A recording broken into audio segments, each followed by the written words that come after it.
The Michigan National Guard is exploring a possible expansion into Marquette County to help improve training for Upper Peninsula Guard members. The Guard met with county officials, the Department of Natural Resources, private companies, and other various agencies on Thursday to learn more about their options in identifying land compatible with both training needs and the local environment. The primary impetus behind the expansion is to help increase Guard units' readiness by providing an adequate training area closer than the current one at Camp Grayling. When you're given money for fuel and time, and time is one of the most precious resources in the National Guard, you don't want to do is spend all your time on the road. And you don't want to burn up all your fuel budget just getting to a place like Grayling and an 8-hour convoy, that kind of thing. So each of the local armories in the Upper Peninsula's got their own local training sites that they go to with the local community, but they're really not conducive for the type of training to support those units. So we've been looking since last fall across the Upper Peninsula for 5,000 to 10,000 acres that we could support those units. 7 of those 8 armories are really Marquette and West.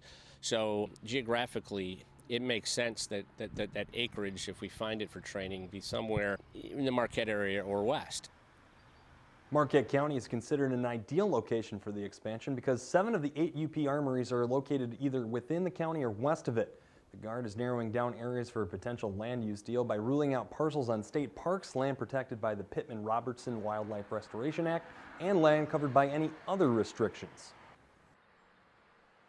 It's a little more difficult problem than it sounds. I mean, when I first looked at this and I looked at the Upper Peninsula and I looked at the maps, I thought this is going to be easy, and it's not. And so I think what we're hopeful to do is here by midsummer is identify contiguous parcels, 5,000-10,000 acres that doesn't have the restrictions, and then we'll start the staffing process, which the DNR has checklists. There are federal checklists in the National Guard Bureau. We have to go through environmental studies, archaeological studies, endangered species, that type of thing.